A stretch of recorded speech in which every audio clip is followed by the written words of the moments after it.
rebounding of the Cavaliers. A couple of storylines we'll keep track of here today. I think it'll be critical of that. And then it's a problem. The length of the front line could give him trouble if he gets too deep in the paint. Here at the home of the Charlotte Hornets, we are underway, and I love the baby blues for the Dayton Flyers. They call them their chapel blue uniforms. They've got the basketball first, and on a backdoor cut, a beautiful set. Jordan Durkak, the assist.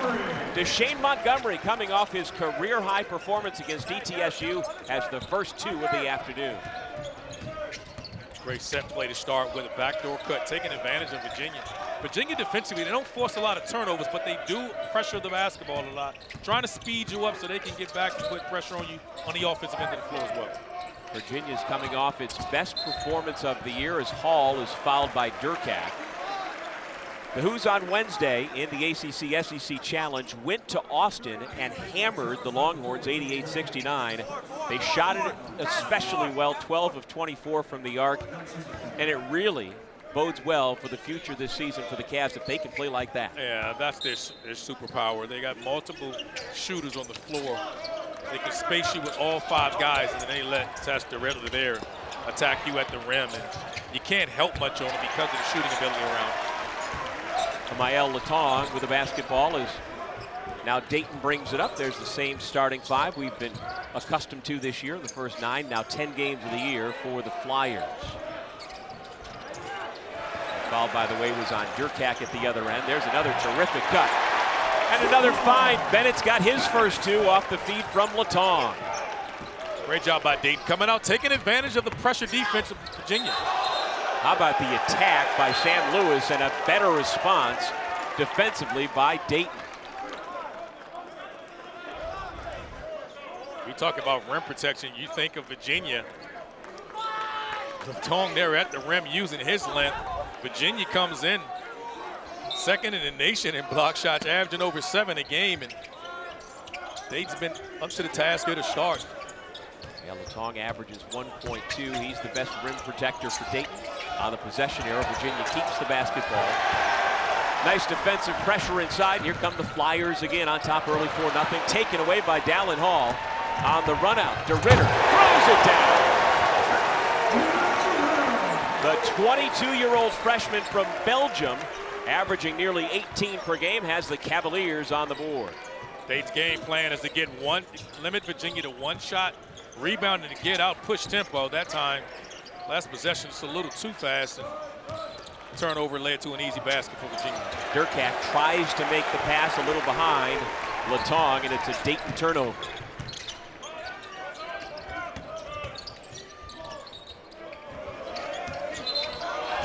On the sideline, it's a turnover. Sam Lewis received that pass and stepped out of bounds.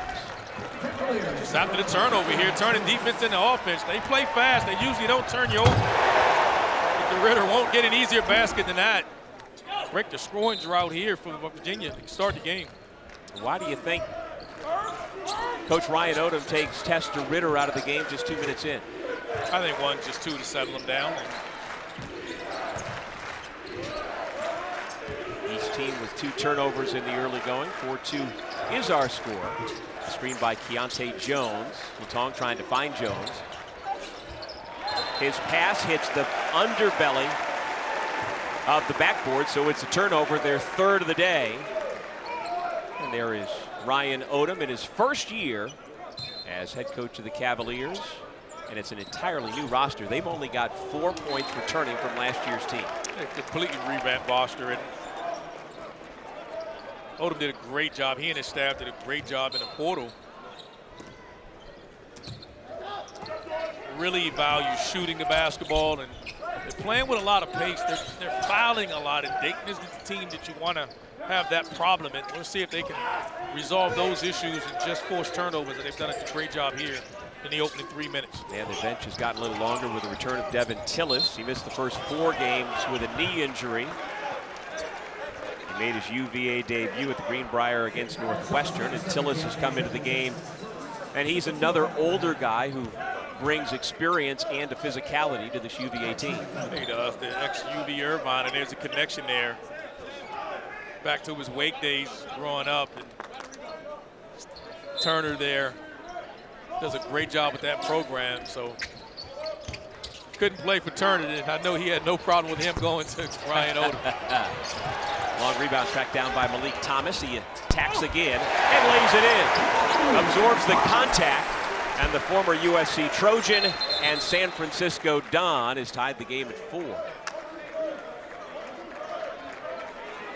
We're worried about Virginia shooting, and they spread you out so much. The driving opportunities are there.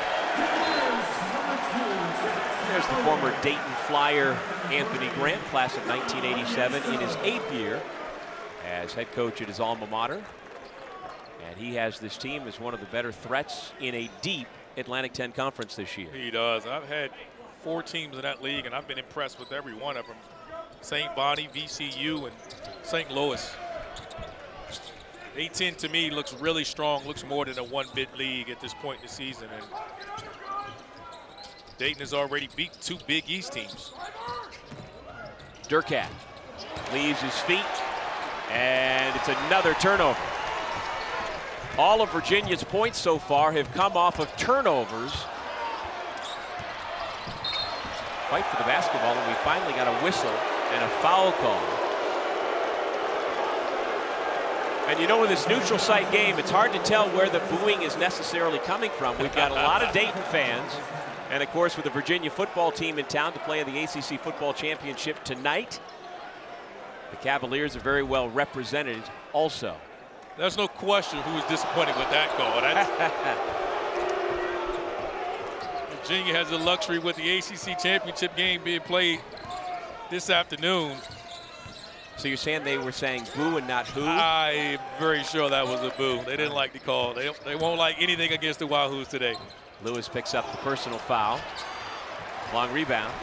Comes to Virginia. The Cavs have numbers if they hurry. Tillis into the corner, gives it up to Thomas. From the mid-range, puts it in. And Virginia has its first lead. Concern you got to have for Dayton is the Virginia team plays with pace, but they don't force turnovers, and they forced Dayton to some early turnovers here and gotten their offense going, and eventually the offense is going to click. You don't need to give them any help not taking care of the basketball.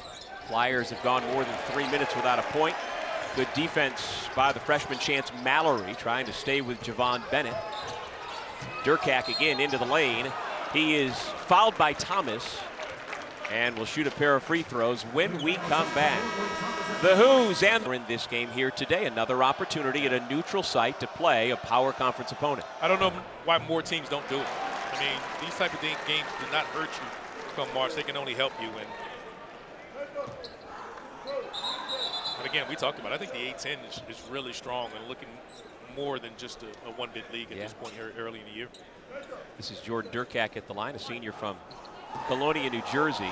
Played a couple of years at Merrimack. He actually was in the same recruiting class at Merrimack as Javon Bennett. They have come back together, and Bennett helped to recruit Durkat after he was leaving Rutgers, and there's his old teammate, current teammate Bennett, grabbing the missed free throw.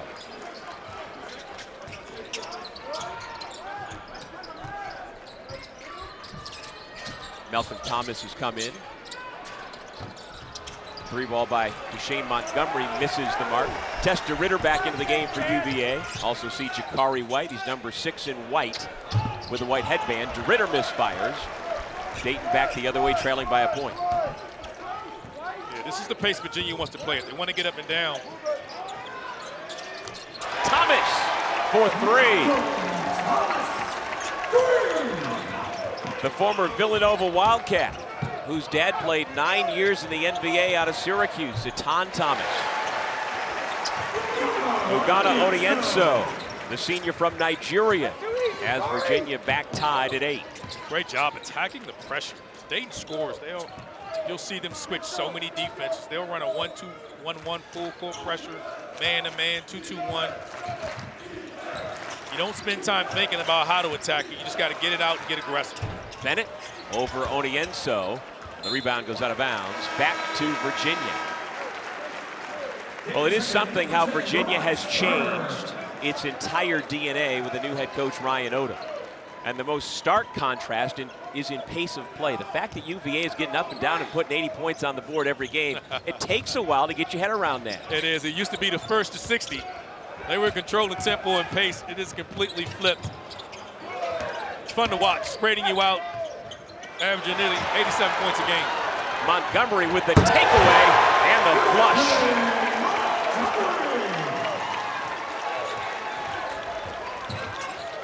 Great job there, getting to the passing lane. This is how Dayton wants to play. Pressure the basketball, speed you up.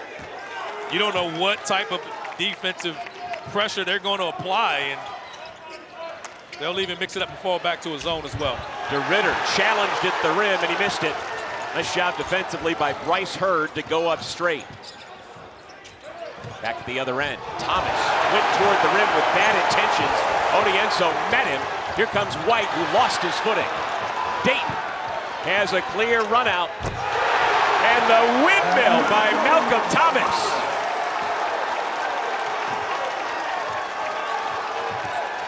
An elite dunker who, during his time at Villanova, won a slam dunk competition, showing off his stuff here early this afternoon in Charlotte.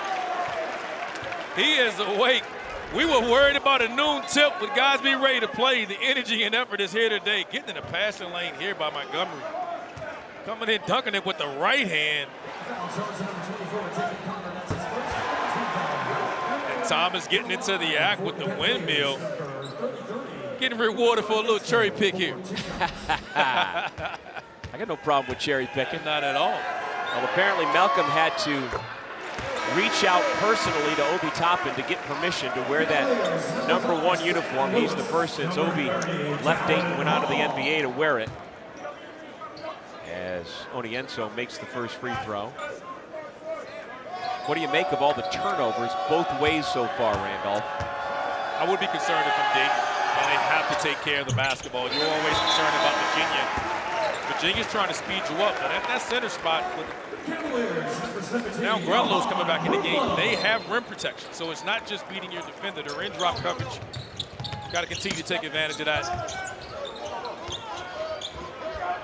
But it's a surprise for both teams. I think both teams have done a fairly good job of taking care of the basketball. Dayton, with their DNA, they're more reliant upon pressure and forcing 17 turnovers a game.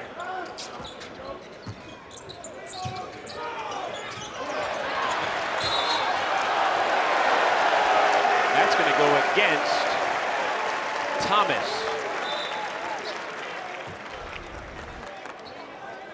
As we talked about, I think it'll be a ton of fouls called in this game. We were joking with the SID of Virginia. Sometimes they fouled and they hadn't wanted to, and Dayton fouls because of the pressures they put on you. The effort's going to be there. The energy's going to be there. These are two physical teams, and both teams know how important this game is, and they need it. With the basketball, Chance Mallory, the terrific freshman from right there in Charlottesville, Virginia, coming off an excellent game in the win over Texas. De Ridder misfires out of bounds to Dayton. I love to see the zone. Most teams are afraid to play teams with zone when they got good shooting. That time Dayton goes to the 1-3-1. The key is, can they rebound here? They got a dead ball rebound there. Got to try to come away with clean rebounds so they can set their offense. Well, how many different defenses should we expect today out of the Flyers? You can't count. I would imagine if Coach Grant created one. He might have put it in box and one or triangle two in this game. You never know. You got to prepare for everything. Just know it's going to be man, zone, mixture, full court pressure. And when they score, full court pressure's coming. Hurd puts it in to give the Flyers a 4-point lead. Just over 8 minutes in here in Charlotte, North Carolina. De Ridder swings it. Mallory, a little short. Strong rebound by Malcolm Thomas. Every bit of 6'8", 220. Dayton shot the basketball well so far today, 6 out of 10. Foul drawn on the drive. And Jeff McGinnis and the crossover, and something that's brought up every single day in your life, which is fine. But I found interesting, he asked you about, did you score 35 or 40 in each particular game, and you seemed like you didn't know how many you scored each of those games. I said I knew the total. I knew it was 107. I didn't know what the breakdown was. The only argument that Ryan and I have is I'm considered the third son of the Odoms, but I'm older than him, so I consider myself the second and him the third. He kind of refutes it and says I'm third, so that's about the only argument we have going back and forth, and I won't put Coach O on the spot. I got to go with him because you're like the interloper to the family. Well, I'm the one that they wouldn't allow him to hang out with. That's called good parenting. Yeah, maybe that's it. With Randolph Childress, I'm Doug Sherman back in Charlotte. There are advantages to being an accomplished coach's son. He did not take the short path to the ACC. He didn't get a power conference job until he was in his 50s. No, he's earned it. He's earned his way to the top, and that's why he's so respected. He's done it differently. And I can tell you, I've been on many chats with his dad pleading for him to change things, and Ryan has done it his way, and he's been uber successful doing it his way. Really proud of him. Well, his Cavaliers down 15-10, 9 minutes in this non-conference matchup at the Spectrum Center in downtown Charlotte, North Carolina. Well, I guess they call it Uptown Charlotte. Uptown. I'm trying to join you Southerners to figure out exactly where I am. We'll get you there. You just move down here. We'll get you there. Johan Grunloh, the freshman from Germany, with his first bucket, and that awakens the crowd rooting for the University of Virginia. Both of these bigs, Grunloh and Latong, both are capable of stretching the floor, and I think the three-point shooting between those two guys is critical because it lifts them out from the paint. No rim protection otherwise on either side when they're not in the game, and I think it's be really critical, more so for for Dayton. Now, Grunloh is now 6 of 17 from 3 this year. Latong only 3 of 14 coming into the game. That is the matchup as the ball screen is set by Latong. On the pick and pop, he tries to put it on the floor, lost the handle. Durkak picks it up. Now let's see if he tries to attack on the switch. It's another bad pass by Jordan Durkak. It's a really bad turnover there. You had the switch inside you wanted, tried to force it, ended up creating a turnover when you had the mismatch inside. No need to force it, just let it happen organically. Grunloh spotting up. Durkak gets tied up with Thomas. And we've got a foul call. It'll be a war. When that shot goes up, a lot of bodies running into each other there, and really critical for Dayton to try to get rebounds clean. And I think we got our answer. I think this is a pro Wahoo crowd here. No doubt about it. But Randolph, I love the intensity that we've seen. And you do talk about neutral site game, noon tip-off. Both these teams got to town relatively late, didn't have an opportunity yesterday because of a concert in the building to have a practice here. But this building is energized and the players are going hard. They're taking on the identity and personality of their coaches. They're ready to play. These are two really good teams. Virginia's tired of hearing about Dayton and their full court pressure, and they're setting the tone on the defensive end with their pressure. And Dayton's tired of hearing about UVA and their rebounding, and they're demanding, they're fighting, they're physical. They're rebounding the basketball right now. So both teams are accepting the challenge here early. Quick to the basket, Javon Bennett, 17-13 Flyers.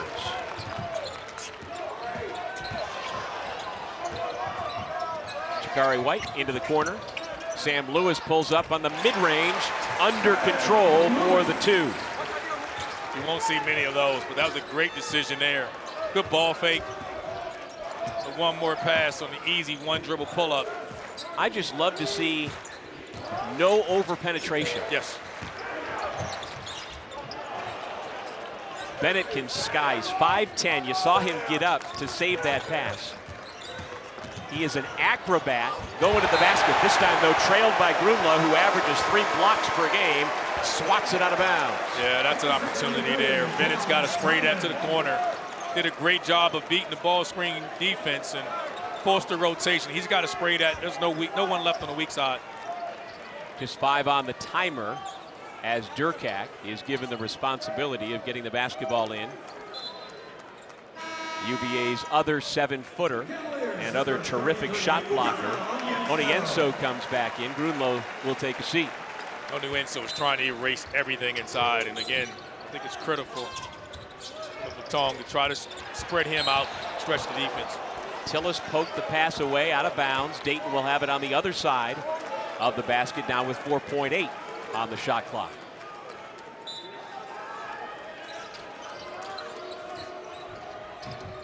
Bennett rises and fires. Jacari White picks the rebound away. Bullet pass inside. And the former Brigham Young Cougar, Dallin Hall, has his first 2 points. We are tied at 17. When you take baseline jumpers, you got to get back. And no one got back for the Flyers there. And they got punished for it in the transition offense by the Wahoos.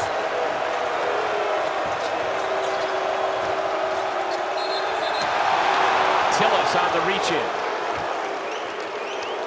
The boos have turned to whoos and now back to boos.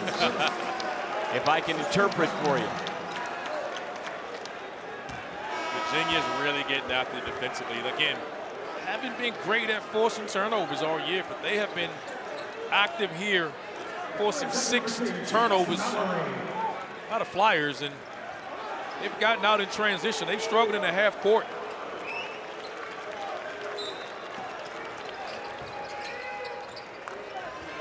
Latong gives to Durkak. Off the screen, Bennett looking to go to work. On the switch, he's got Tillis stepping out. Bennett, step back long 2. Off the front iron. Fight for the ball comes to Virginia. Mallory absorbs the contact, and it's a held ball. Wow. Well, I'll tell you what, Javon Bennett is about as sticky a defender as you're going to find in the country. He's showing you why he's on the all-defensive team in the A-10 there. Great job tying up Mallory there on the drive. And that's a big matchup. I mean, Coach Odom even told us, he said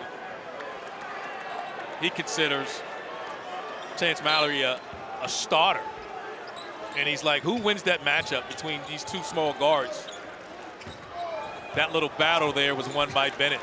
Well, Bennett's only 165, but he's not afraid to stick his nose in there. As a freshman at Merrimack, he led the country in steals. He had 99 steals as a rookie in college hoops. On the post entry, Durkak was fouled by Dallin Hall. He's not so sure. The Hoos are in for a fight here this afternoon with the Flyers. Remember that history between the Tar Heels and the Hoyas. MJ Ewing and the Natty. I think I've been as impressed with Kansas more than any team in college basketball. Losing a star, maybe the #1 pick in the NBA draft, and Darren Peterson, and they haven't missed a beat. I can't imagine their ceiling when he comes back. And I think Carolina has another step that they can take as well when Seth Trimble gets back from his broken hand. Yeah, I was really impressed with what they did in Vegas without him. You know, losing a player like that and on the fly, they didn't seem to miss a beat. Not at all. Not at all. Bill Self's reminding everyone he's as good as anyone in this business. How does Virginia get De Ridder going? I think he's settled too much. You see, that's more of what he is. He's a big physical frontline guy, catching it on traffic, putting it on the deck, driving you. I think that's his strength. I think he's settled too much on the perimeter to start this game, and I think that's why Odom took him out and say, hey, let's do what we do well. Get in the paint, get it on the glass, rebound, and play inside out. And he told us yesterday after practice he was battling with Jabari Parker before coming to UVA to play college ball. So that gives you an idea. He was playing 30-year-old men, former #2 overall pick in the NBA draft, and now De Ridder's playing at a different level. I just asked him, how was the transition? He was like, man, I played against Jabari Parker. Now I'm coming here playing against these guys. You know, he's like, it's just a little bit easier playing against this level of competition than that guy. Well, the NCAA determined that given his combination of age, he turns 23 in January, and previous professional experience in Spain, that he has 2 years of eligibility. Now, that doesn't mean he's going to be in Charlottesville for 2 years. He was projected as a potential second-round pick had he gone into the draft in 25.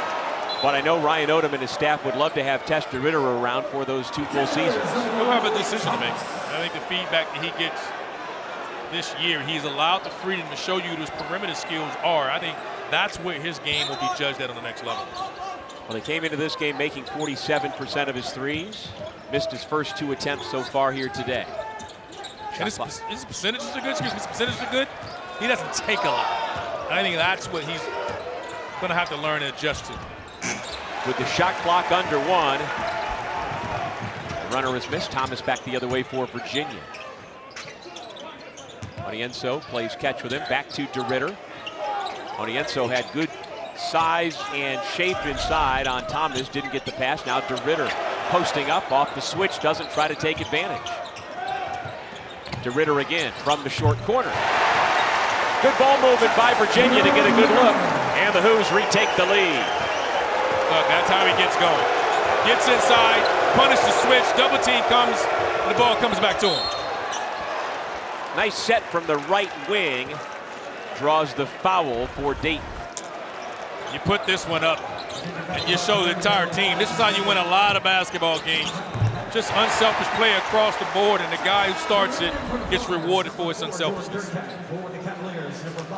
8th team foul against Virginia, and it'll send Malcolm Thomas to the line. Young man who was homeschooled up until he attended DeMatha Catholic in D.C. Apparently his mom, Nicole, handled math and science. His father, Itan, taught him history and English. Yeah, I know his dad. I gotta call his dad's bluff on that one. I think mom does all the work on that one. I might get a text refuting this, but. Well, his dad, a very thoughtful man. Both father and son are poets, orators, really something else. Yeah, his dad is absolutely amazing guy. So whether he had his son looking at a textbook or not, he's done a marvelous job teaching his boy. He has. The ways of life. He plays with a level of toughness like his dad. Then after the change in coaches at Villanova after last year, after redshirting, he decided to switch and come to play for Anthony Grant at Dayton. Onienso couldn't handle the pass. It goes out of bounds and will stay at this end. And you know I love my DMV guys. I know you do. With that one, so. I know you do.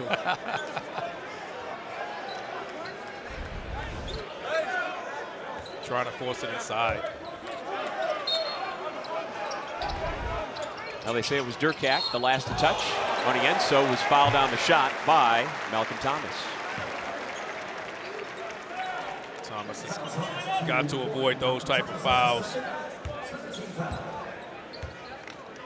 That is his second personal.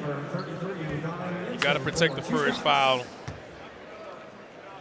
Now you put Coach Grant in the dilemma. Onienso at the line. And he gets the shooter's roll. Well, this is the 24th annual Women's Jimmy V Classic. This year, the Hawkeye State rivalry. Number 10 Iowa State hosting number 12 Iowa Wednesday night, 7 Eastern, 6 Central on ESPN and the ESPN app. Hilton Coliseum and Ames should be rocking. And to donate to the V Foundation for Cancer Research, go to v.org. Onienso 2 for 2 from the free throw line. And Virginia back in front, 22-20. Virginia's giving Dayton their own medicine there with the full court pressure. And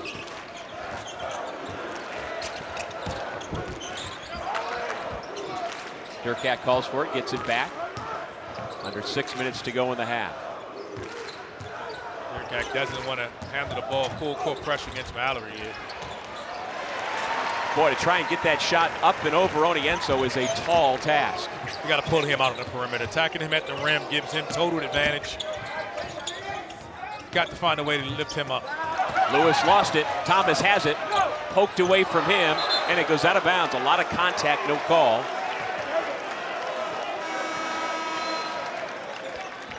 And so the Flyers will keep it. By the way, our officials for this afternoon's neutral site game, Ron Groover, Clarence Armstrong, Tony Chiazza, big-time crew for what has shaped up to be a big-time game between the Atlantic 10 Conference and the ACC. A lot of dribble handoffs and ball screens.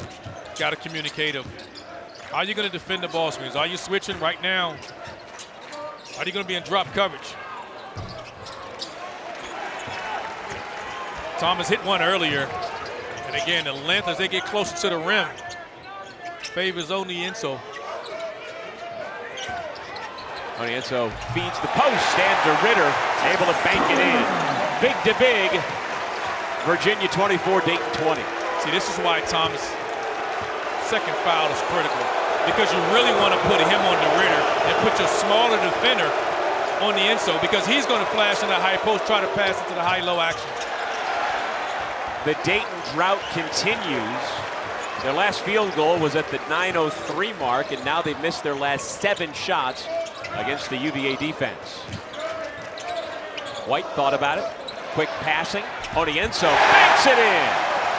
Virginia by 6.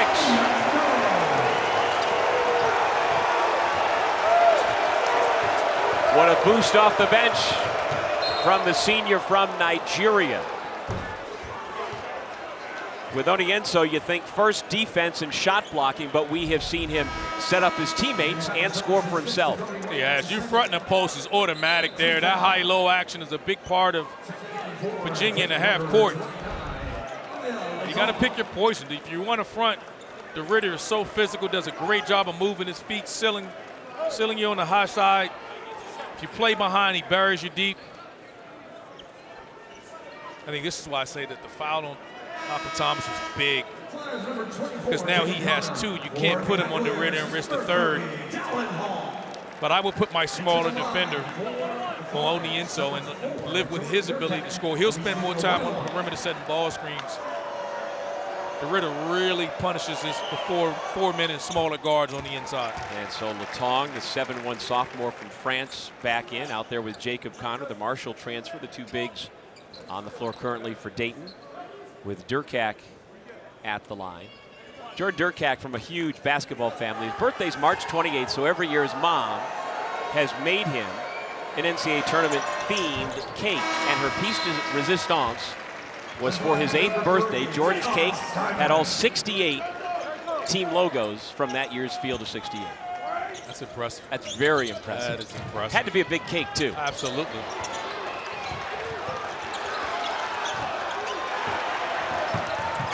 Dayton trying to force the turnover. De Ridder handles it. How about that? Grunlow then is fouled by Latong.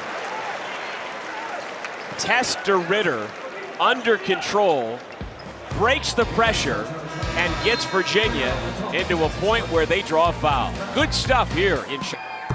And of course it was Seth who gave Ryan Odom his first job in the coaching industry as a GA at USF.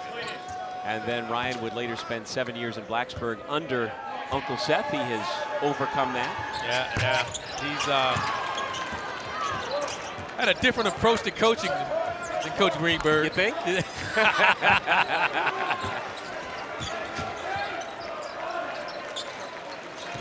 Seth is a little tougher. Ryan's got a little laid back to him now. Well, the 2-time ACC Coach of the Year back in studio, watching another member of his coaching tree do well. Ryan Odom and his Virginia Cavaliers have gotten hot while Dayton has been cooled off. That is their first made bucket since the 9:43 mark of the first half. Ben is just doing a great job of that hot. You got to get up and get to him on that ball screen. Grunlow just unable to get to the rim and onto the shot. Simon commits the foul on Mallory. I mean, here he does a great job there. You see they changed their coverage. They're not in drop. Tried to hedge and recover. Bennett is too quick for Mallory to get back in front of the basketball. Well, he can put up points, averaging 16 per game. He's gone for as many as 30 against FAU in last year's NIT. Young man from Orlando, Florida, who was under-recruited out of high school, went to Merrimack and was just marvelous as a freshman and has put together a terrific 3-year career at Dayton. Pete's got to be happy with this game as well. He's a defensive guy, full court pressure guy. He's got to love the fight he's seeing from both of these teams here early. This is a battle here in the first half. There's some of the numbers on Javon Bennett as his counterpart, Chance Mallory, makes a couple of free throws. First 2 points for the freshman out of St. Anne's Belfield in Charlottesville. You got to throw a lot of bodies at Javon Bennett. You got to use length. You got to change. Right now, Mallory draws the assignment. He's a physical guard, even though he's not very tall. But you got to put length. You got to mix up your defensive coverage. Well, his granddaddy played football at Virginia Tech, and he looks like a football player. Chance Mallory played high school football through his junior year. And you're right, 5'10" doesn't matter. He's physical. No. Bennett gets away from him for a moment on the give and go, misses the floater. De Ridder got a hand on it. Simon, no. Out to Montgomery after the flyby. Can't knock down the three. Shane Montgomery's had 2 good looks here. He's just both of his attempts early. White, tough pass, and here comes Montgomery. Second run out of the afternoon. Can't make the layup, though. A pocket pick. Tillis had it taken away by Bennett, who then lost it to White. UVA to the freshman. And Mallory delivers.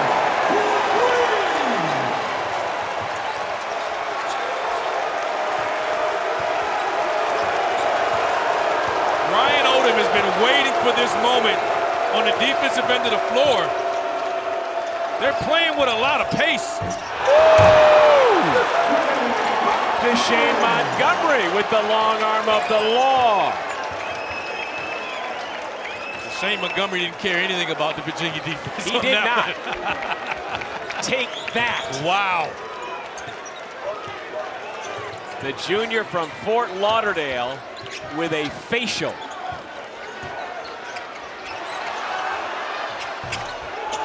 Kareem Abdul-Jabbar look there for Grunlow. Got back to the left shoulder with a skyhook.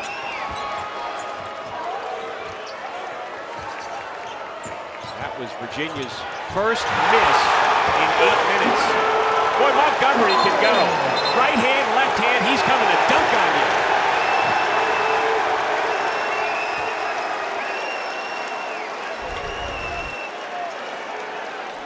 Doug, here's this, just a highlight reel. Just Tillis, get down. He's not done at all. Turns the corner with the right hand. Man. Punches this one on the footer. Man, he's got 3 dunks already. This is a young man out of Piper High School in Fort Lauderdale. He started at Mount St. Mary's. He was the Metro Atlantic Athletic Conference Rookie of the Year. Played last year at Georgia.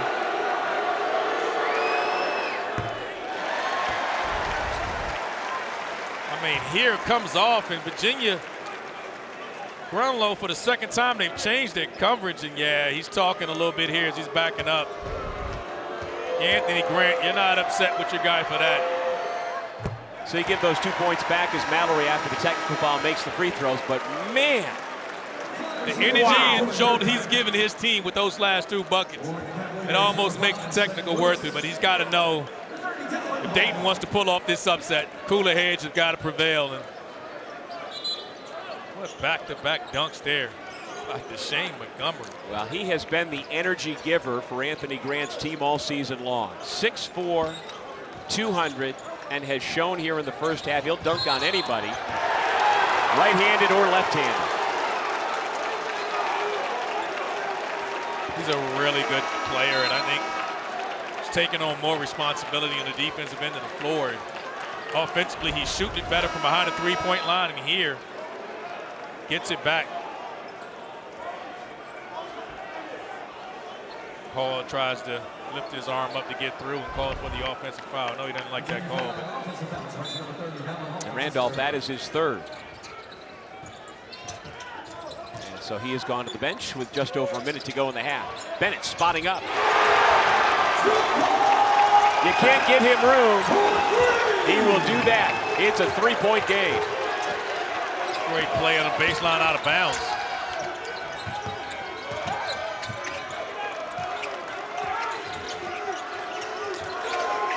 Mallory to the corner, White spotting up.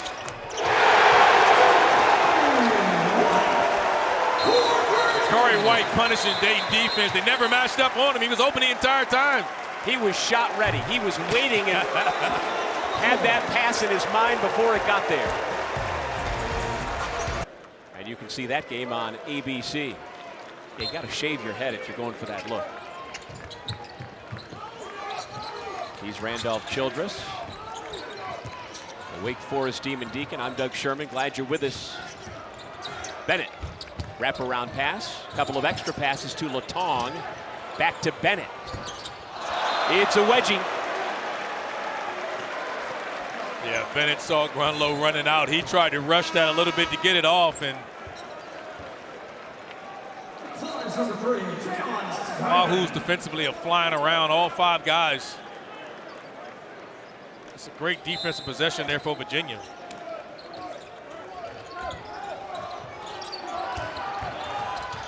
De Ridder's pass off the hand of Lewis and the quickness of Bennett.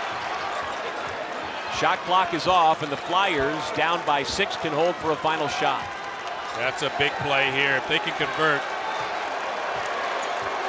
Virginia gets it in. They have the last shot. You create a turnover off the inbound, and now you got a chance to dig into this lead. Watch the isolation of the ball screen action here after the switch. 5 seconds inside. Simon lays it in. A defensive lapse for Virginia, and another turnover. Montgomery's shot came after the horn. So the Who's limped to the locker room with a couple of turnovers, and Dayton makes them pay, yet still Virginia has a 4-point lead. Again, this second half.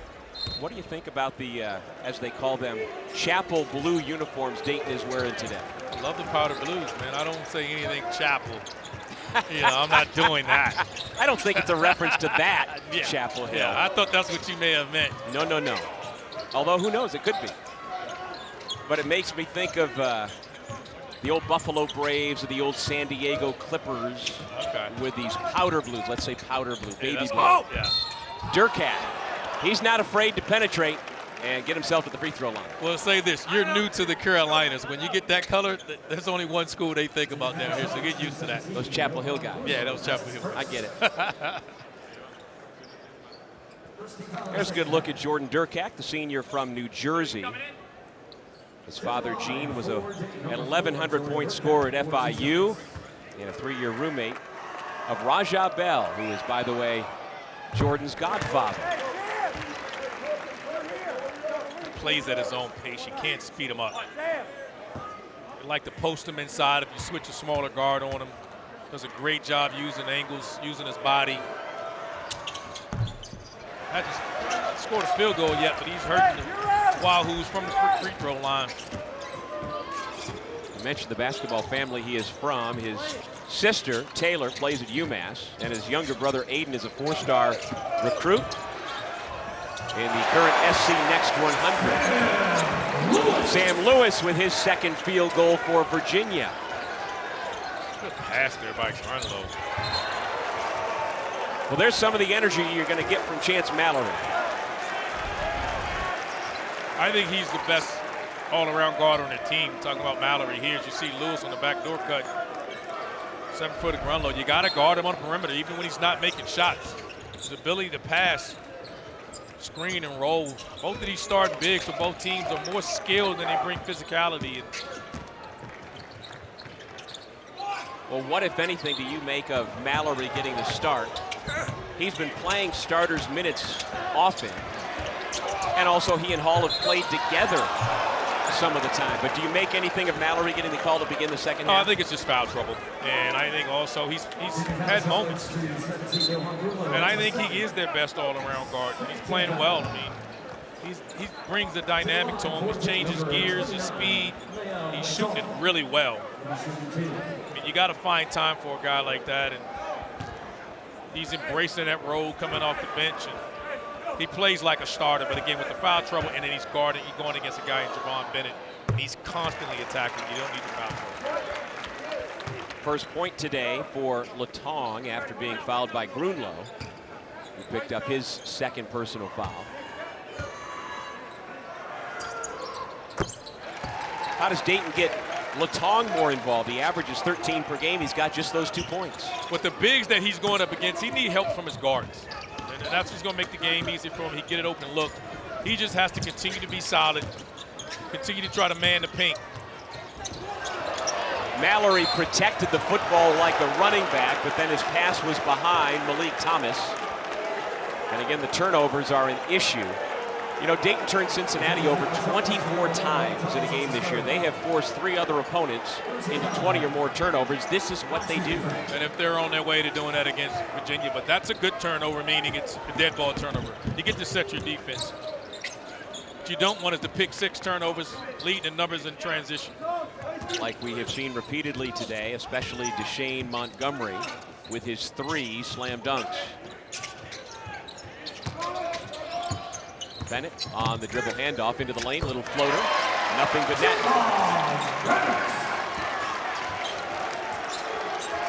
Great play there by Bennett. Comes off the drop coverage. And again, the inbound pass from De Ridder knocked away by Dayton. The Flyers continue to make the Who's work for every inch of the floor. Man, you got a dead ball here. You can't run the baseline.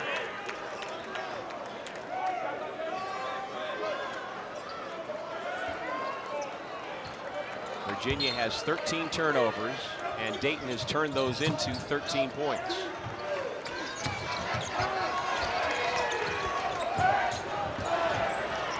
Lewis up ahead, and the dunk by Grunlow. That is how you handle full court pressure. It is, and Virginia has the ball handlers to really hurt Dayton because everyone on the floor can put it on the deck and make decisions. So when they do break it, they've been successful punishing the full court pressure, but they've just been burnt by turning it over. Bennett works his way into the lane, a little fadeaway, left it short.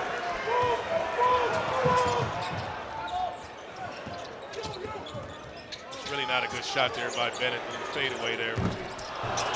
Around and out, everything but the bucket for Thomas. Out of bounds, it'll stay with Virginia. This is what you do. You break pressure. You got numbers there. You always tell your team to attack the rim. You get layups and open threes. Can't give Dayton pressure any freebies. Grunlow at 7 feet, 238 pounds, played the last couple of years in Germany's top professional league. Now off the bench, Dallin Hall with some instant offense. It's back to a 6-point lead. Didn't start the second half because of those 3 fouls. He struggled shooting the basketball, but I think he's coming out of it. Latong traveling.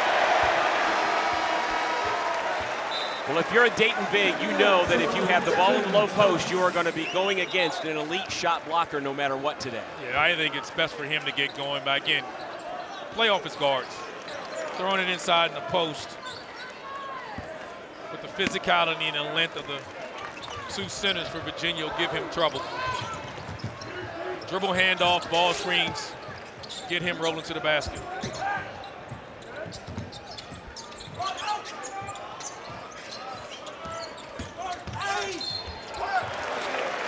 Foul on the drive goes against Grunlow.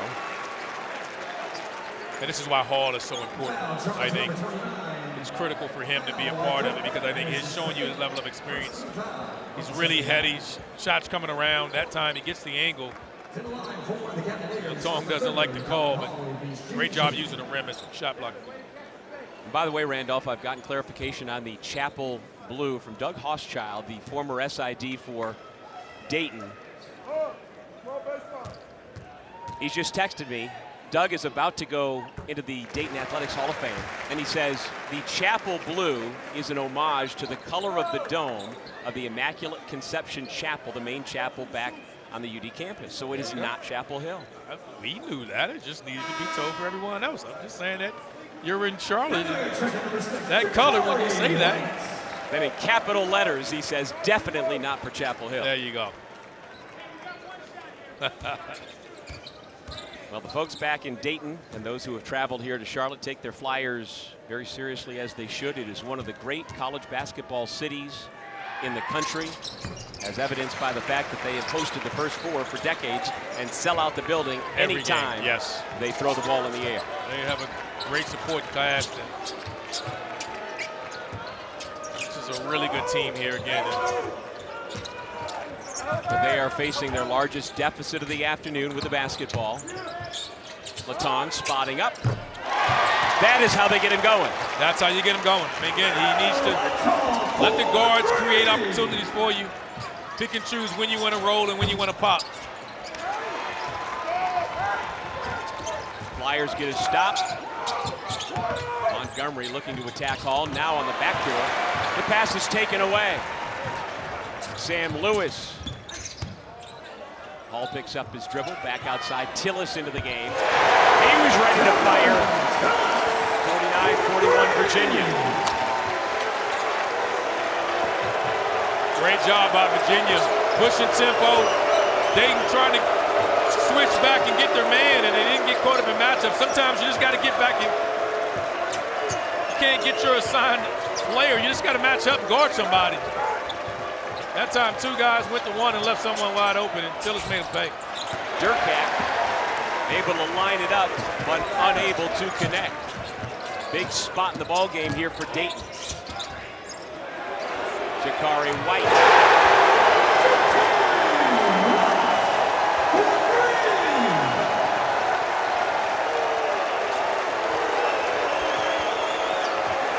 Feels like we're in Charlottesville, but we are in Charlotte, North Carolina. Taking over the city of Charlotte here this weekend. With Randolph Childress, I'm Doug Sherman. Glad you're with us for this entertaining basketball game between the A10 and the ACC. Virginia's been on a 13-3 run to seize control of things, at least for the moment. And they've shot the basketball so much better at this end. Randolph, after missing their first 4, they've made 6 of their last 9. Yeah, Dayton's come out. They've got to get some type of production out of their front line. The length of Brunlow inside, his ability to alter shots is giving trouble. Jacari White with his 3rd triple of the day. He's explosive, and he's starting to get it going. He's creative. He can shoot it off the dribble and the catch, and not many guys can do it as efficient as he can. He put 32 on South Dakota last year. Onienso with a block shot.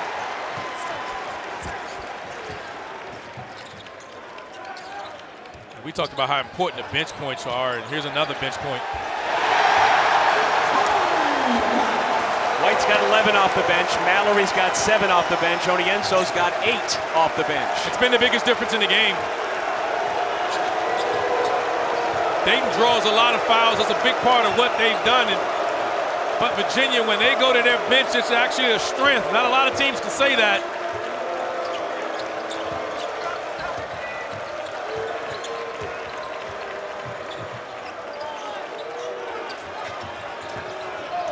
Flyers have been outscored 20-8 here in the second half. Bennett off the mark, out of bounds off of the foot of Jacari White. So the Flyers, who are in a danger zone right now, will have the basketball when we come back.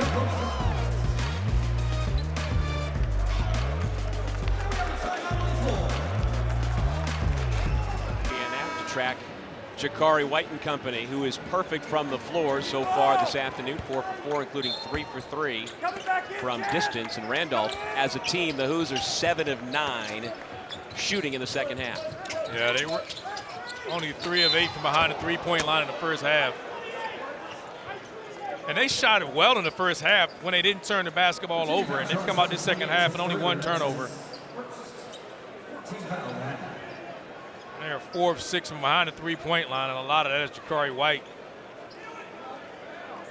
And this bench, I mean, Virginia is 29 points from the bench.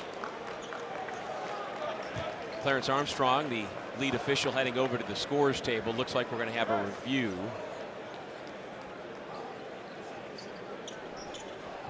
The common foul on Virginia is under review for potential flagrant. That is Ron Groover.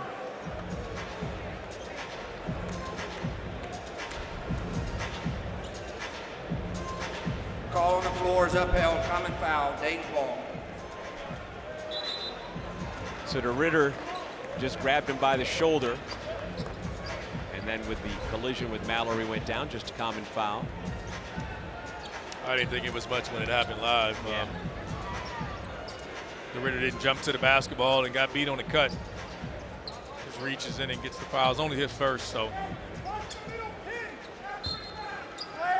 Jill, what's your sense of UVA this season? We're a little over a month into the year. They were picked 5th with an entirely new roster, 5th in the ACC.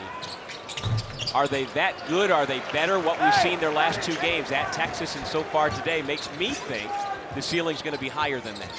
It looks the part. I mean, they have everything that you need. They're not dependent upon one guy. They got balance inside, outside.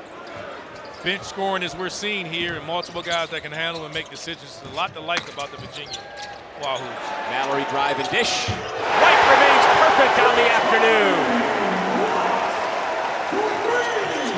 He's on a heater. 4-4 behind the three-point line. And This has happened so fast, it's so explosive, and this is against a really good defensive Flyer squad. I'm thinking about getting a headband. You got to shave your head. I'll do it. Yeah. We'll see what Sherry says about that. Well, the look keeps getting better and better for Jacari White with every shot that goes in, extending the largest lead of the afternoon to 19.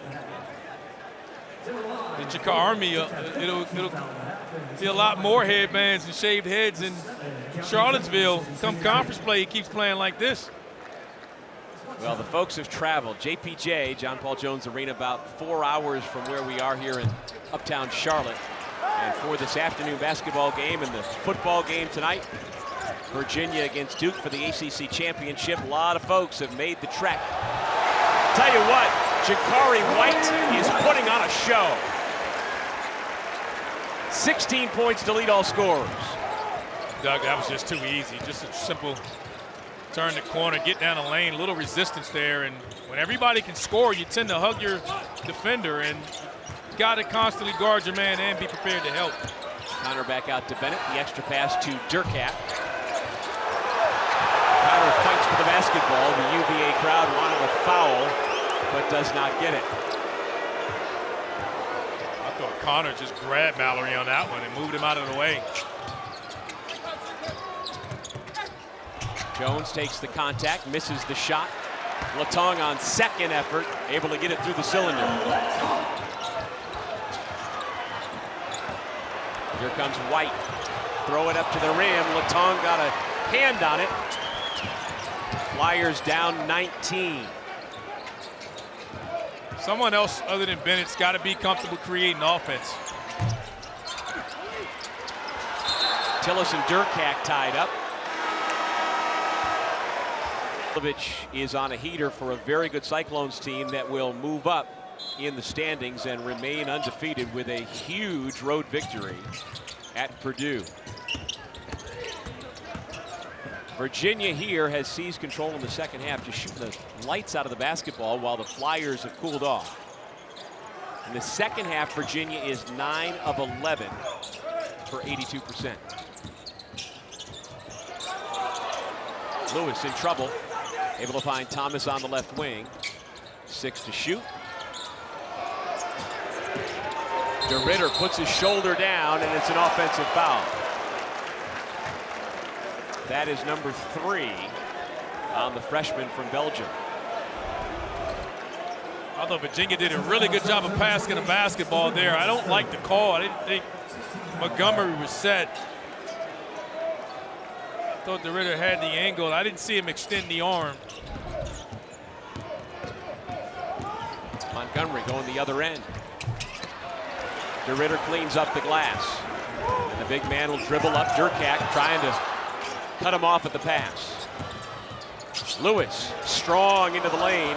It trickled off to De Ridder. Check that Grunlow, and he will shoot 2. Only the 5th offensive rebound. Dayton's done a really good job limiting Virginia on the offensive glass. But on the other end, I think they're taking really difficult shots at the rim. They're driving it. They're just they're struggling against the length of Grunlow and Oninso.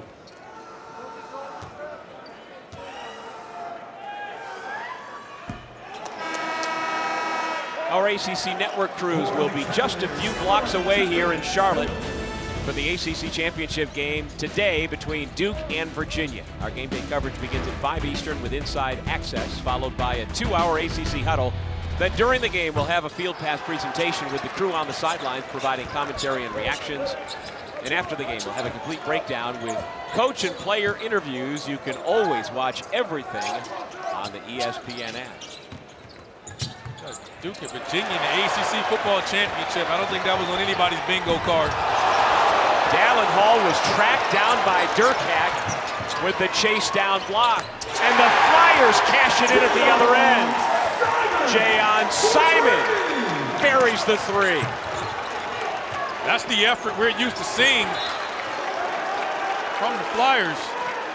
Chase down block at the rim, then come down 3 in transition. Hall thought he had an easy one. Out of nowhere, gets it blocked, and then coming out in transition, knocking down another three. That's the type of game you got to scout. If you're the Flyers, you got to get this thing going up and down. You got to pick up the pace. The more it slows down, it favors the shooting and the rim protection of Virginia. But they're so difficult to press because everybody can handle it and pass it. But you got to continue to speed them up. Or try. White back outside Mallory. Tillis back to White. I started to yell count it, but I didn't want to jinx him. I mean, he's just... Credit to the group. The ball's moving. Everybody's sharing the basketball. They've had multiple possessions with 5 and 6 and 7 passes before anyone takes a shot. Ron Groover has warned the Virginia bench after the make by White.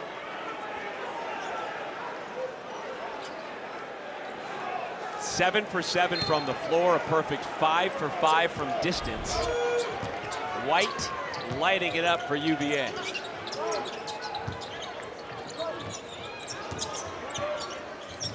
Montgomery. Great defense to force that turnover by Sam Lewis. Virginia's defending at a really high level. I know sometimes you get so caught up in the numbers and they pressure you. You don't get a lot of turnovers, but they're really making you take difficult shots. Mallory takes a difficult shot. Here comes Bennett. Jones has an angle to the basket. Missed it. Lewis will dribble up. 8:40 remaining in the second half. The rim protection is just really giving them a challenge. They're struggling inside with the two bigs of UVA. Every time they turn the corner, they're getting pressure, and then they get forced into this length at the rim and the inability to finish. They probably got to do more driving and looking to kick out. All right, you scored over 2,000 points at Wake. Did you ever score 16 straight Demon Deacon points? I don't remember things like that. The reason I ask is because Jacari White has scored the last 16 points for the Cavaliers. He is on a heater. You know you did. You could say yes. I don't like to brag. No, he has come out this second half and been on fire. But again, they're not forcing it and necessarily running actions for him. The ball is just finding him. They're just moving it and passing it to the open guy. And everyone on the floor knows who has the hot hand. That's what makes this team so unique. Off the bounce, Javon Bennett with the pull-up, 66-50. The Flyers back within 16.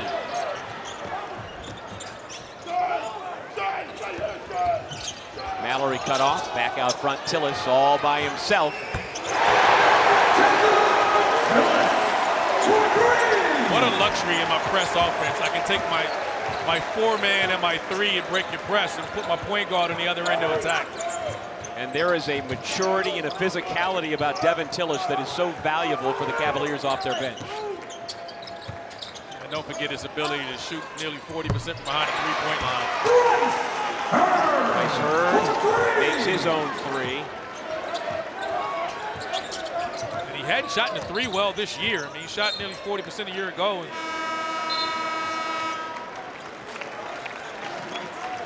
The hoop.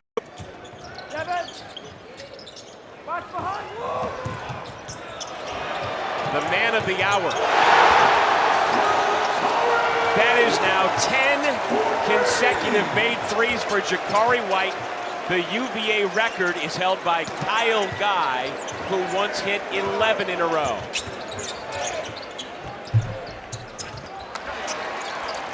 All right, do you feed number 6 in White? No, he hadn't chased it yet. Look at this. It's just so unselfish. And these are open looks, and it's just created by the ball movement. Simon. That's a 3 for the redshirt sophomore from Mableton, Georgia.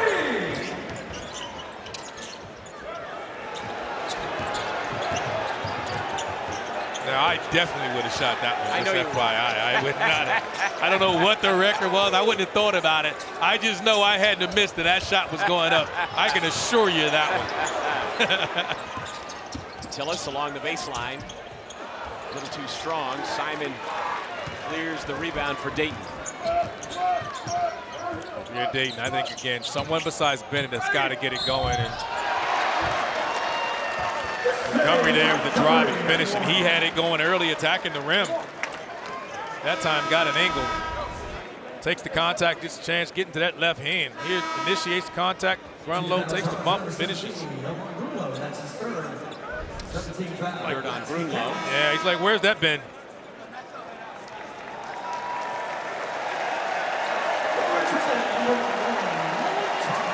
Standing ovation for the leading scorer, Jacari White, who has not missed a shot here this afternoon. I got to talk to Ryan about that. There's got to be a rule. If I don't miss a shot, I shouldn't come out of the game. This breather needs to be quick. I got to get on little brother about that one. That taking me out of the game and I had missed a shot. And I would think Ryan would be expecting that from you. Oh, yeah, he better. His dad wouldn't have took me out, I can tell you that. His father, Dave Odom, former head coach at Wake Forest, who my partner Randolph starred for back in the 90s. Dallin Hall. This team is so fun to watch. Stepped out of bounds. Seems so fun to watch. They're just so unselfish with the basketball.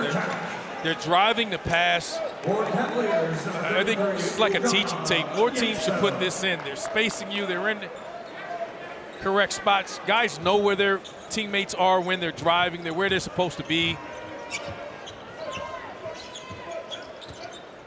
You mentioned it, Doug, earlier in the first half. I think this team is amongst the teams in the ACC. I know they were picked 5th. This team looks as though they could be a team that finishes a little higher than that. Well, in the preseason, it was Duke, Louisville, Carolina, State, and then Virginia. And Virginia certainly has showed well. So far, it's 7-1. Their only loss so far was to Butler back on November 23rd at the Greenbrier tip-off in West Virginia. And SMU, Clemson, Miami, Syracuse, Notre Dame.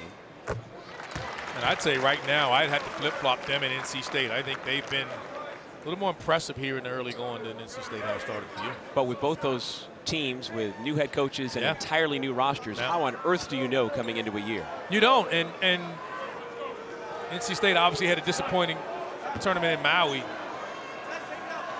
And Ryan, coming into the last 2 games, you didn't know how good his team was because you look at the schedule like, they didn't play anyone great and it wasn't challenged. I thought great win at Texas, and then they're handling a really good Dayton Flyers group here in Charlotte. Take the metrics team that's been overhauled coming into the season. Is it better to schedule the way the Virginia team did for the month of November against teams that, okay, you can say they weren't challenged, but you learn who you are in terms of getting wins and feeling good about it, or you're better served trying to play a tougher schedule right off the bat? I think your first year, it's a lot easier to do that, but there's no right or wrong reason. You look back a year ago, and I take somebody like Peck Elson. He took on all comers in his first year and had a really good year come conference tournament time. And I credit the coaches that come out and challenge their teams and play difficult schedules early. College basketball is fun when you make matchups like this. Well, Virginia certainly has upped the competition level the last 2 times out. On the road in Austin on Wednesday, they beat Texas in the ACC SEC Challenge 88-69, and they have continued that over against a quality non-conference opponent in Dayton here this afternoon.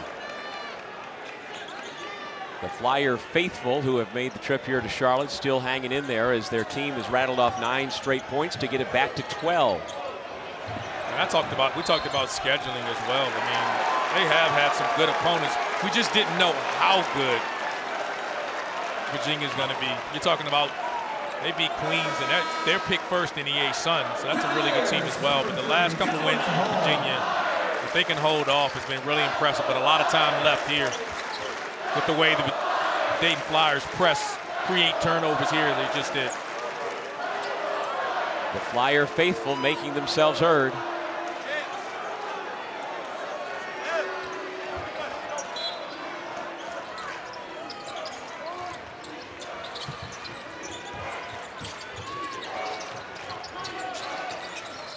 Under 5 minutes to go in regulation.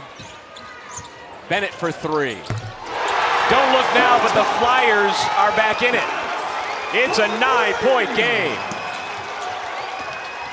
Bennett is talking. He's knocking down threes, and he's talking.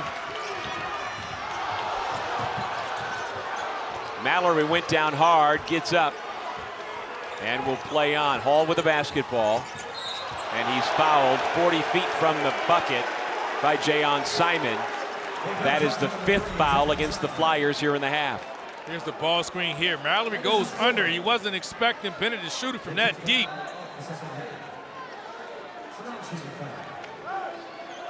But he's a gamer.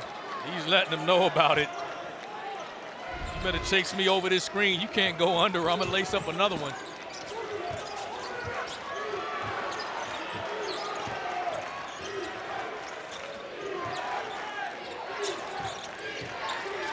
Devin Tillis looking to go to work, backing his way into the lane, trying to get to that right hand, and he missed the shot. Everything but the finish, and here comes Durkat.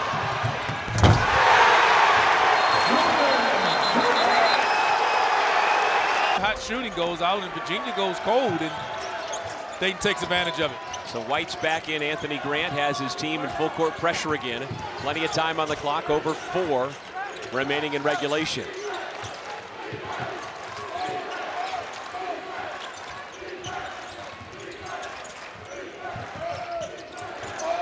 Hall to Grunlow, bad pass. Fight for the basketball, and that Dayton defense forces another Virginia turnover. It's a bad decision on Hall. You don't bounce pass with a bad angle. You definitely don't do it on a switch with a guard on your big. Bennett throws it up. Virginia needs a bucket in the worst sort of way. Bennett's turned the corner a few times, and he shot that floater. I think the lob is there. He'll go back and watch tape and wish he had thrown a lob a few times. Now, De Ridder has not attempted a shot in the entire second half for Virginia. They attack from the other side, finding De Ridder open from the corner.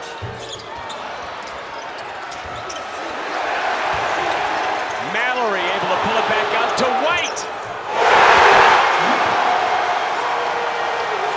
11 consecutive made three-point shots over the last couple of games for Jacari White, ties a UVA record.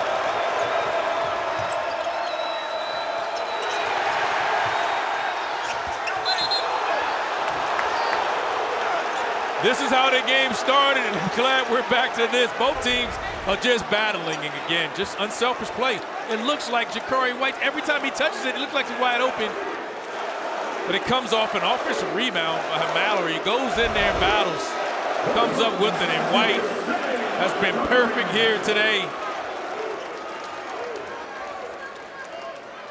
And as Doug mentioned, threes, he had last 4 threes against Texas, and he's up to 11 straight made three-pointers. Man. So the 14-0 Dayton run is snapped by the brilliance of Jacari White. Big stop there as De Ridder clears the rebound. Here comes White.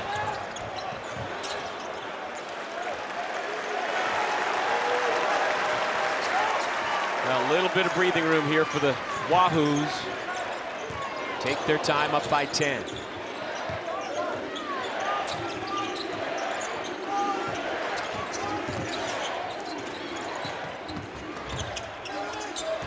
Hall, Grunlow, nicely done. They worked 25 seconds off the clock and got a good look to build the lead back to a dozen. Doug collectively is talent-wise. This may be the best passing team I've seen all year. Everyone is passing it. Their spacing's great. They're unselfish. They don't care who gets the ball. Just the open man gets it. Creates a lot of trust with the group here. They're flying around on both ends of the floor, making things happen.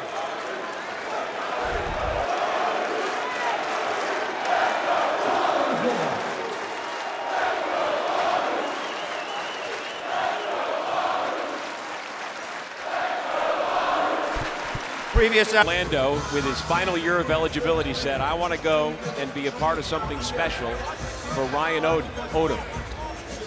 A lot of teams missed in the portal. Virginia did not. And I think they're going to get better because I think Hall's going to be better. I think as he gets more comfortable, he's going to be much better shooting. And he's going to be able to help finish and close games for this group. Hall defending Durkak, called for the foul. That's his 5th.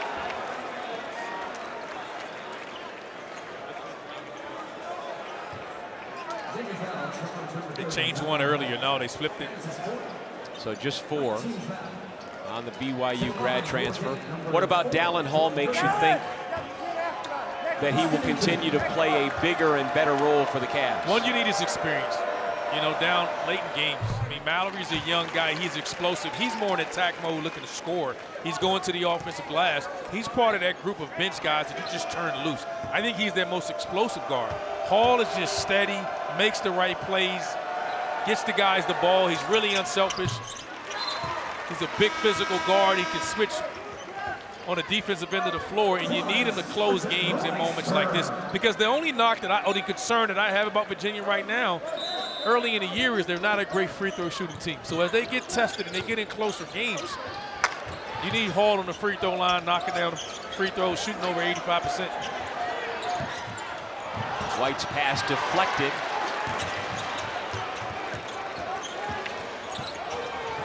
To cut it to 7. Long rebound tracked down by UVA. Mallory lob ahead, a little too tall, didn't need that. That's why you need Hall. Just normal freshman mistakes. You got the lead. Mallory, the freshman, should keep that, run the shot clock. They didn't need to shoot that till under a minute. No need to make that pass. And that's why I say that's Hall's role on this team, to kind of control the game and close games in moments like that. Randolph, the 21st turnover committed by UVA.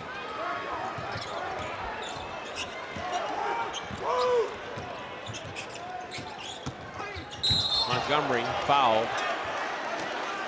White and De Ridder were defending.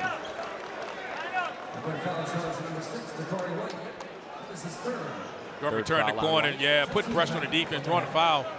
Hadn't shot it great from the perimeter here today. All of his damage has been going to the rim. Had it going early,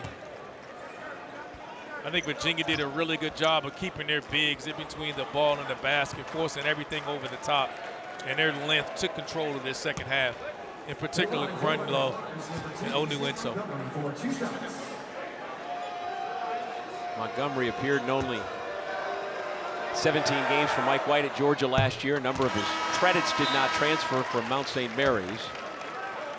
And getting a fresh start this year at Dayton. As Tillis comes back in, replacing Grunlow. This is kind of the Virginia small ball lineup now, and they got a lot of spacing. De Ridder at 6'9" is the tallest player. Neither of their elite rim protectors are on the floor.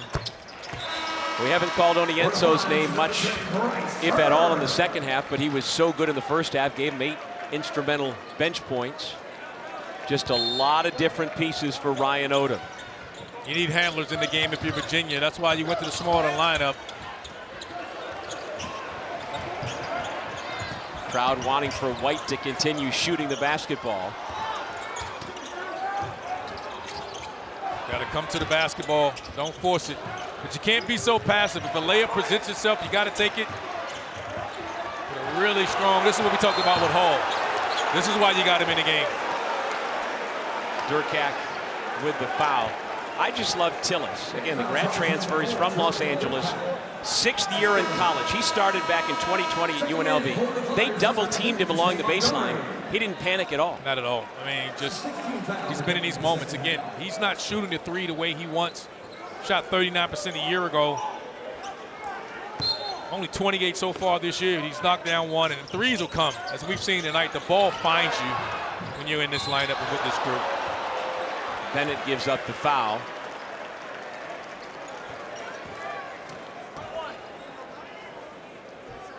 And that is the 7th foul on the Flyers, so a 1-and-1 upcoming for the Virginia freshman. Most teams, you tend to divide the season up into threes. You know, you start the year, there's a level of excitement. Then you get to finals break, and you get a chance where the finals, there's no clash. You get to be pros. You get to practice. You get to double up practice, correct the mistakes, and change things that you've seen early in the year. We're approaching that now. As we enter the second and third week of December, you're going to see teams, depending on their schedule, be able to take advantage of that time. And Ryan Odom's got to be really impressed with what he's seen from his group early. An offense-defensive switch. Jacari White out. Johan Grunlow back in as Mallory connects on the front end of the 1-and-1.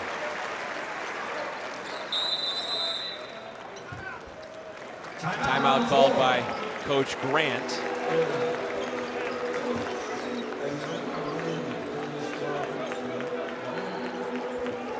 Pressure has been a big issue. I think they sped up Dayton at times. And obviously their shot making ability is I think is what this team is really going to be known for throughout the season. UVA up by 10. Montgomery on the attack. Tillis had it, lost it, but it's Virginia basketball. Yeah, touch Montgomery. He was laying out of bounds. Automatically, it's going to go to UVA. He drives, and you see Montgomery laying there on the ground. He punches the ball before it falls out of bounds. He's just frustrated there.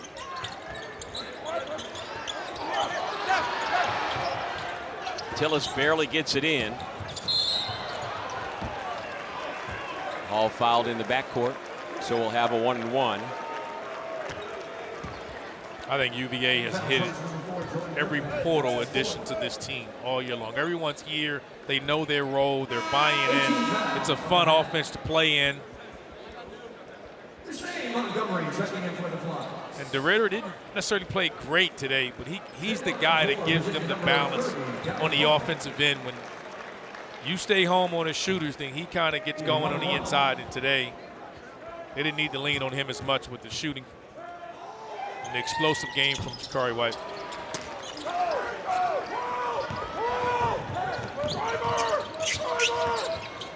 Eventually, Virginia's going to switch all the ball screen.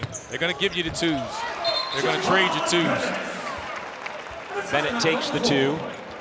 He's got a team-high 18 points, 81-73. To the NCAA tournament, if he does that, I don't know many coaches in the country that would have done that. 5 years at UMBC, 2 years each at Utah State and VCU. This is year number 1 at Virginia. As Chance Mallory made the first, and it worked out very well that Ryan Odom and his staff had been recruiting and had a relationship with Chance Mallory when they were at VCU. So when the coaching change happened, Chance reopened his recruitment, but it was not starting from scratch. He knew Coach Odom, and it was not a tough sell for a young man who wanted to stay home to play for the Hoos anyhow. It's a good system that fits him well. His family gets to watch him play. He'll be a major force all year long as he continues to grow and develop as well. He is fouled, and we'll head back to the free throw line. And he's going to get better in roles like this. No one questions. He brings an element to this team. We talked about De Ridder and what he brings. Mallory brings something that's there's the dynamic to him as a guard. He has a speed and a quickness that you just can't match. There's no scout team guys with his shot making ability. And as soon as we finish here, we'll get you to the SWAC football championship between Prairie View and Jackson State.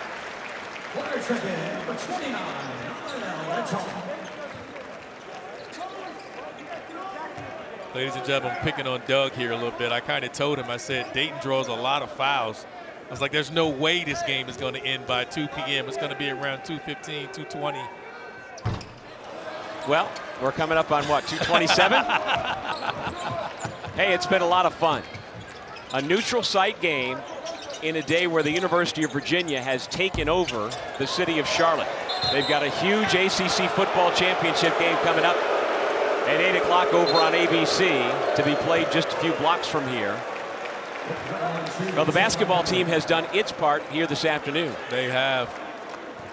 Can the football team close out the ACC season with an ACC championship? And who thought that? Who saw that coming? Can the Duke defense stop the Virginia offense and its running attack especially? We'll find out. Looking forward to 11th win of the year. Unbelievable season.